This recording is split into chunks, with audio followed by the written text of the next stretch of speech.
ನಮಸ್ಕಾರ ಎಲ್ಲರಿಗೂ, welcome back to my YouTube channel. ಇವತ್ತು ನಾನು ಬಟರ್ ಚಿಕನ್ ಮಾಡೋದು ಹೇಳ್ಕೊಡ್ತಾ ಇದ್ದೀನಿ. ಬನ್ನಿ ಮಾಡೋಣ. ಫಸ್ಟು ನಾನಿಲ್ಲಿ ಅರ್ಧ ಕೆಜಿ ಚಿಕನ್ನ ಅರಿಶಿನ ಉಪ್ಪು ಹಾಕಿ ತೊಳೆದಿಟ್ಕೊಂಡಿದ್ದೀನಿ. ಹಾಗೆ ಇದಕ್ಕೆ ಉಪ್ಪು ಖಾರ ಪುಡಿ ಹಾಕಿ ಮಿಕ್ಸ್ ಮಾಡಿ ಅರ್ಧ ಗಂಟೆ ಎತ್ತಿಟ್ಕೊಂಡಿದ್ದೆ. ಸೊ ಇವಾಗ ಆಗಿದೆ. ಇದಕ್ಕೆ ನಾನು 2 ಟೊಮೊಟೊ ತೊಗೊಂಡಿದ್ದೀನಿ, ಹಾಗೆ 1 ಈರುಳ್ಳಿ ತೊಗೊಂಡಿದ್ದೀನಿ. ಕಟ್ ಮಾಡಿಕೊಂಡ್ರೆ ನಡೆಯುತ್ತೆ.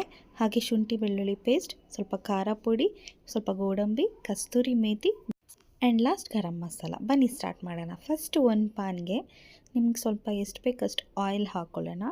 ನಾನಿಲ್ಲಿ 2 ಟೇಬಲ್ ಸ್ಪೂನಷ್ಟು ತೊಗೊಂಡಿದ್ದೀನಿ. ಇವಾಗ ಎಣ್ಣೆ ಸ್ವಲ್ಪ ಕಾದ್ಮೇಲೆ ಮೊದಲೇ ನೆನೆಸಿಟ್ಕೊಂಡಿರುವಂಥ ಚಿಕನ್ ಹಾಕೋತಿದ್ದೀನಿ. ಚಿಕನ್ನ ನಾನು ಉಪ್ಪು ಮತ್ತು ಖಾರ ಪುಡಿ ಹಾಕಿ ನೆನೆಸಿಟ್ಟಿದ್ದೆ. ಸೊ ನೋಡಿದರೆ ಗೊತ್ತಾಗುತ್ತೆ. ಇದನ್ನು ಎಷ್ಟು ಚಿಕನ್ ಇಟ್ಕೊಂಡಿದ್ದೀನಿ ಅಷ್ಟನ್ನು ಹಾಕೋತಿದ್ದೀನಿ. ನಾನಿಲ್ಲಿ ಅರೌಂಡ್ 1/2 kg ಅಷ್ಟು ತೊಗೊಂಡಿದ್ದೀನಿ. ಸೊ ಹಾಕ್ಬಿಟ್ಟು ನೀಟಾಗಿ ಮಿಕ್ಸ್ ಮಾಡ್ಕೊಳ್ಳೋಣ. ಇದನ್ನು ನಾವು ಲೋ ಫ್ಲೇಮಲ್ಲಿ ಇಟ್ಕೊಳ್ಬಾರ್ದು, ಮೀಡಿಯಮ್ ಫ್ಲೇಮಲ್ಲಿ ಇಟ್ಕೊಂಡು ನೀಟಾಗಿ ಕಲಿಸ್ಬೇಕು. ನೋಡಿ, ನೀಟಾಗಿ ಮಿಕ್ಸ್ ಮಾಡ್ಕೊಬೇಕು. ಹೇಗೆ ಅಂದರೆ ಚಿಕನ್ 3/4% ಇಲ್ಲೇ ಬೆಂದೋಗಿರಬೇಕು, ಅಷ್ಟು ನಾನಿಲ್ಲಿ ಮಾಡ್ಕೊತಾ ಇದ್ದೀನಿ. ಒಂಥರ ಡ್ರೈ ರೋಸ್ಟ್ ಅಂತಾರಲ್ಲ, ಆ ಥರ ಮಾಡ್ಕೊತಿದ್ದೀನಿ. ಎಲ್ಲಿವರೆಗೂ ನಾವು ಈ ಥರ ಮಾಡ್ಕೋಬೇಕು ಅಂದರೆ ಚಿಕನ್ನಲ್ಲಿ ಆಯಿಲ್ ಬಿಡಬೇಕು, ಅಲ್ಲಿವರೆಗೂ ನಾನು ಇಲ್ಲಿ ಮಾಡ್ಕೊತಾ ಇದ್ದೀನಿ.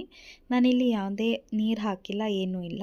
ನೋಡಿ, ಇಲ್ಲಿ ಸ್ವಲ್ಪ ಆಯಿಲ್ ಆಲ್ರೆಡಿ ಬಿಟ್ಕೊಳ್ಳೋಕ್ಕೆ ಸ್ಟಾರ್ಟ್ ಆಯಿತು. ಸೊ ಇವಾಗ ನಾನು ಈ ಚಿಕನ್ನ ನೋಡಿ ಬಿಟ್ಕೊಂಡಿದೆ ಆಲ್ರೆಡಿ. ಸೊ ನಾನು ಇದನ್ನು ಎತ್ತಿಟ್ಕೊತಾ ಇದ್ದೀನಿ. ಅದೇ ಪ್ಯಾನ್ಗೆ ನಾವು ಕಟ್ ಮಾಡ್ಕೊಂಡಿರುವಂಥ ಈರುಳ್ಳಿ ಹಾಕ್ಕೋತಾ ಇದ್ದೀನಿ.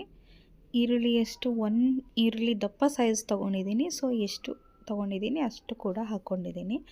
ಈರುಳ್ಳಿ ನೆಕ್ಸ್ಟು ನೀಟಾಗಿ ಮಿಕ್ಸ್ ಮಾಡ್ಕೊಬೇಕು. ಈರುಳ್ಳಿದು ಕಲರ್ ಚೇಂಜ್ ಆಗೋವರೆಗೂ ನಾವು ಇದರಲ್ಲಿ ರೋಸ್ಟ್ ಮಾಡ್ಕೊಬೇಕು.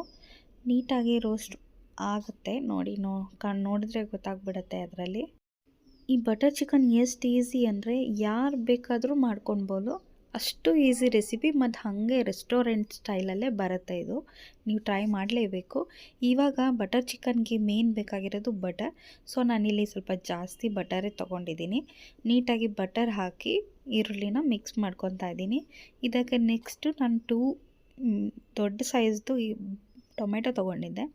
ಸೊ ಟೊಮೆಟೊ ಹಾಕ್ಕೊತಾ ಇದ್ದೀನಿ. 2 ತೊಗೊಂಡಿದ್ದೀನಿ. ನಿಮ್ಮ ಎಷ್ಟು ಬೇಕೋ ಅಷ್ಟು ತೊಗೊಳ್ಳಿ. ಬಟ್ ಇದರಲ್ಲಿ 2 ಹಾಕಿದ್ರೆ ಚೆನ್ನಾಗಿರುತ್ತೆ. ಕೆಲವೊಬ್ಬರು ಒಂದೊಂದೇ ಟೊಮೆಟೊ ಹಾಕಿನೂ ಮಾಡ್ತಾರೆ, ಬಟ್ 2 ಈಸ್ ನೈಸ್. ಸೊ ನೋಡಿ, ಎಲ್ಲ ಹಾಕಿ ನೀಟಾಗಿ ಮಿಕ್ಸ್ ಮಾಡ್ಕೊತಾ ಇದ್ದೀನಿ. ಟೊಮೆಟೊ ಸ್ವಲ್ಪ ಕಂದದಂಗೆ ಆಗಬೇಕು, ಅಲ್ಲಿವರೆಗೂ ಮಿಕ್ಸ್ ಮಾಡ್ಕೊಬೇಕು ನೀಟಾಗಿ. ಮಿಕ್ಸ್ ಆದ ನಂತರ ನೆಕ್ಸ್ಟ್ ನಾವು ಇದನ್ನು ನೋಡಿ ಆಲ್ರೆಡಿ ಮತ್ತೆ ಎಣ್ಣೆ ಬಿಡೋ ಥರ ಕಾಣಿಸ್ತಾ ಇದೆ, ಅಲ್ಲಿವರೆಗೂ ಇಟ್ಕೋಬೇಕು. ಮತ್ತು ಲಾಸ್ಟಲ್ಲಿ ಸ್ವಲ್ಪ ಗೋಡಂಬಿ ಹಾಕ್ಕೋಬೇಕು. ಗೋಡಂಬಿನೇ ಮೇಯ್ನ್ ಬಟರ್ ಚಿಕನಲ್ಲಿ ಹಾಕಬೇಕು. ನಾನು ಸ್ವಲ್ಪ ಜಾಸ್ತಿನೇ ಹಾಕ್ತಿದ್ದೀನಿ, ಯಾಕಂದರೆ ಕ್ರೀಮಿ ಟೆಕ್ಸ್ಚರ್ ಬೇಕು ಅನ್ನೋ ಇದಕ್ಕೆ ಹಾಕ್ತಾಯಿದ್ದೀನಿ. ಎಲ್ಲದೂ ನೀಟಾಗಿ ಮಿಕ್ಸ್ ಮಾಡ್ಕೊಬೇಕು. ಎಲ್ಲ ಸಾಫ್ಟ್ ಆಗಬೇಕು. ಟೊಮೆಟೊ, ಈರುಳ್ಳಿ, ಗೋಡಂಬಿ ಎಲ್ಲ ಆದಮೇಲೆ ಲಾಸ್ಟಿಗೆ ಸ್ವಲ್ಪ ನೀರು ಹಾಕ್ಕೊತಾ ಇದ್ದೀನಿ. ಜಾಸ್ತಿ ಎಲ್ಲ, ಜಸ್ಟ್ ಸ್ವಲ್ಪ ನೀರು ಹಾಕ್ಕೊತಿದ್ದೀನಿ. ಅದು ಜಸ್ಟ್ ಎಲ್ಲ ಬೇಯಲಿ ಅಂತ ಹಾಕ್ಕೊಂಡಿದ್ದೀನಿ. ಇಲ್ಲಿ ನಾನು ಸ್ವಲ್ಪ 1 ಟೇಬಲ್ ಸ್ಪೂನಷ್ಟು ಜಿಂಜರ್ ಗಾರ್ಲಿಕ್ ಪೇಸ್ಟ್ ತೊಗೊಂಡೆ. ನೆಕ್ಸ್ಟು ಸ್ವಲ್ಪ 1 ಸ್ಪೂನ್ ಖಾರ ಪುಡಿ, ಹಾಗೆ ಸ್ವಲ್ಪ ಗರಂ ಮಸಾಲೆ ಹಾಕ್ಕೊತಿದ್ದೀನಿ. ಎಲ್ಲ ಹಾಕ್ಕೊಂಡು ನೀಟಾಗಿ ಮಿಕ್ಸ್ ಮಾಡ್ಕೊಬೇಕು. ಲಾಸ್ಟಿಗೆ ಒಂದು 1/2 ಸ್ಪೂನ್ ಸಕ್ಕರೆ ಹಾಕ್ಕೊಂಡಿದ್ದೀನಿ. ಆಮೇಲೆ ಸ್ವಲ್ಪ ಉಪ್ಪು, ರುಚಿಗೆ ತಕ್ಕಷ್ಟು ಉಪ್ಪು ಹಾಕಿ ನೀಟಾಗಿ ಎಲ್ಲದನ್ನು ಮಿಕ್ಸ್ ಮಾಡಬೇಕು. ಮೇಯ್ನ್ ಇದರಲ್ಲಿ ಸಕ್ಕರೆನೂ ಅಷ್ಟೇ ಇಂಪಾರ್ಟೆಂಟ್ ಪಾರ್ಟ್ ಇದೆ, ಯಾಕಂದರೆ ಅದು ಟೇಸ್ಟೇ ಚೇಂಜ್ ಬರುತ್ತೆ. ಸಕ್ಕರೆ ಅಂದರೆ ಜಾಸ್ತಿ ಹಾಕಬೇಡಿ, ಸ್ವಲ್ಪ ಸಕ್ಕರೆ ಹಾಕ್ಕೊಳ್ಳಿ.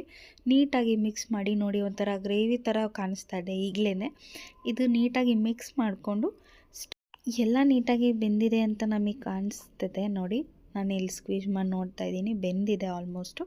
ಇವಾಗ ನಾವು ಸ್ಟವ್ನ ಆಫ್ ಮಾಡಿ ಇದು ಸಂಪೂರ್ಣ ತಣ್ಣಗಾಗಕ್ಕೆ ಬಿಡಬೇಕು. ನೀಟಾಗಿ ಎಷ್ಟೊತ್ತಾಗುತ್ತೆ ಅಷ್ಟು ನೀಟಾಗಿ ಕೂಲಾಗಬೇಕು. ಕೂಲಾದ ನೆಕ್ಸ್ಟು ನಾವೇನು ಮಾಡ್ಕೊಂಡಿದ್ವಿ ಅಷ್ಟನ್ನು ಕೂಡ ನಾವು ಮಿಕ್ಸಿ ಜಾರ್ಗೆ ಹಾಕಿ ರುಬ್ಕೋಬೇಕು. ನೋಡಿ, ರುಬ್ಕೊಂಡು ತೆಗೆದ್ರೆ ಎಷ್ಟು ಕ್ರೀಮಿ ಕನ್ಸಿಸ್ಟೆನ್ಸಿ ಕಾಣಿಸ್ತಾ ಇದೆ. ನಿಜವಾಗ್ಲೂ ತುಂಬ ಚೆನ್ನಾಗಾಗುತ್ತೆ ಗ್ರೇವಿ. ನೋಡಿ, ಈ ಥರ ತುಂಬ ಸಣ್ಣಗೆ ರುಬ್ಕೊಬೇಕು. ನೆಕ್ಸ್ಟ್ ಒಂದು ಪ್ಯಾನ್, ಏನು ನಾವು ರೋಸ್ಟ್ ಮಾಡ್ಕೊಳ್ಳೋಕ್ಕೆ ಯೂಸ್ ಮಾಡಿದ್ವಿ ಅದೇ ಪ್ಯಾನ್ಗೆ ಸ್ಟವ್ ಆನ್ ಮಾಡಿ ನಾವೇನು ರುಬ್ಕೊಂಡಿದ್ವಿ ಅದನ್ನು ಹಾಕ್ಕೊಬೇಕು. ಎಷ್ಟಿದೆ ಅಷ್ಟನ್ನು ಹಾಕ್ಕೊಂಡು ನೀಟಾಗಿ ಮಿಕ್ಸ್ ಮಾಡಬೇಕು. ನೋಡಿ ಈ ಥರ ಎಷ್ಟು ಕ್ರೀಮಿ ಟೆಕ್ಸ್ಚರ್ ಇದೆ ಅಂದರೆ ತಿಂದರೆ ಮಾತ್ರ ಕಳೆದೇ ಹೋಗ್ತೀರಾ. ಇವಾಗ ಸ್ವಲ್ಪ ಬಟರ್ ಆಡ್ ಮಾಡ್ತಿದ್ದೀನಿ. ಬಟರ್ ಆ್ಯಡ್ ಮಾಡಿದ್ರೆ ತುಂಬ ಚೆನ್ನಾಗಿರುತ್ತೆ.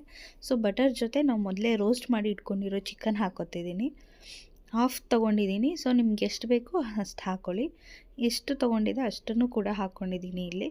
ಎಲ್ಲ ಹಾಕಿ ನೀಟಾಗಿ ಮಿಕ್ಸ್ ಮಾಡಬೇಕು. ಮತ್ತು ಮಿಕ್ಸಿ ಜಾರಲ್ಲಿ ಸ್ವಲ್ಪ ನೀರು ಹಾಕಿ ಆ ನೀರನ್ನು ನಿಮಗೆ ಎಷ್ಟು ಕನ್ಸಿಸ್ಟೆನ್ಸಿ ಬೇಕೋ ಅಷ್ಟು ನೋಡಿಕೊಂಡು ಸ್ವಲ್ಪ ನೀರು ಹಾಕ್ಕೊಳ್ಳಿ. ಜಾಸ್ತಿ ನೀರು ಹಾಕಬೇಡಿ, ಯಾಕಂದರೆ ಬಟರ್ ಚಿಕನ್ ಥಿಕ್ಕಾಗೇ ಇರಬೇಕು, ತುಂಬ ಚೆನ್ನಾಗಿರುತ್ತೆ. ಲಾಸ್ಟಲ್ಲಿ ನಾನಿಲ್ಲಿ ಅಮೂಲ್ ಕ್ರೀಮ್ ತೊಗೊಂಡಿದ್ದೀನಿ. ಇದನ್ನು ಅಮೂಲ್ ಕ್ರೀಮ್ನ ಸ್ವಲ್ಪ ಹಾಕ್ತಾಯಿದ್ದೀನಿ. ಮೇಯ್ನ್ ಇಂಗ್ರೀಡಿಯೆಂಟ್ ಇದು ಅಮೂಲ್ ಕ್ರೀಮ್, ಮಿಸ್ ಮಾಡಬೇಡಿ. ಸೊ ಲಾಸ್ಟ್ ನೀಟಾಗಿ ಬಾಯ್ಲ್ ಆಗ್ತಿದೆ ಅಂದಾಗ ಸ್ವಲ್ಪ ಕಸ್ತೂರಿ ಮೇಥಿ ಹಾಕಿ ನೀಟಾಗಿ ಮಿಕ್ಸ್ ಮಾಡ್ತಾಯಿದ್ದೀನಿ. ನೋಡಿ ಎಷ್ಟು ಚೆನ್ನಾಗಿ ಬಂದಿದೆ ಅಂದರೆ ಬಟರ್ ಚಿಕನ್. ನಿಜವಾಗ್ಲೂ ನೀವು ಟೇಸ್ಟ್ ಮಾಡಲೇಬೇಕು, ತುಂಬ ಚೆನ್ನಾಗಿರುತ್ತೆ. ನೋಡಿ ಇವಾಗ ಆಗಿದೆ ನಮ್ಮ ಬಟರ್ ಚಿಕನ್ನು. ಚಪಾತಿ, ಇಡ್ಲಿ, ದೋಸೆ ಅಥವಾ ಬರೀ ಅನ್ನಕ್ಕೆ ತಿಂತೀನಿ ಅಂದ್ರೂ ಅದಕ್ಕೂ ಕೂಡ ತುಂಬ ಚೆನ್ನಾಗಿರುತ್ತೆ. ಯಾರು ಬೇಕಾದರೂ ಮಾಡ್ಬೋದು, ಅಷ್ಟು ಈಸಿ ರೆಸಿಪಿ ಮತ್ತು ಹೋಟೆಲಲ್ಲಿ ಮಾಡಿದ ಥರನೇ ಇರುತ್ತೆ. ಟ್ರೈ ಮಾಡಿ ನೋಡಿ. ರೆಸಿಪಿ ಇಷ್ಟ ಆಗಿದ್ದರೆ ಲೈಕ್ ಮಾಡಿ, ಶೇರ್ ಮಾಡಿ, ಹಾಗೆ ಸಬ್ಸ್ಕ್ರೈಬ್ ಮಾಡಿ.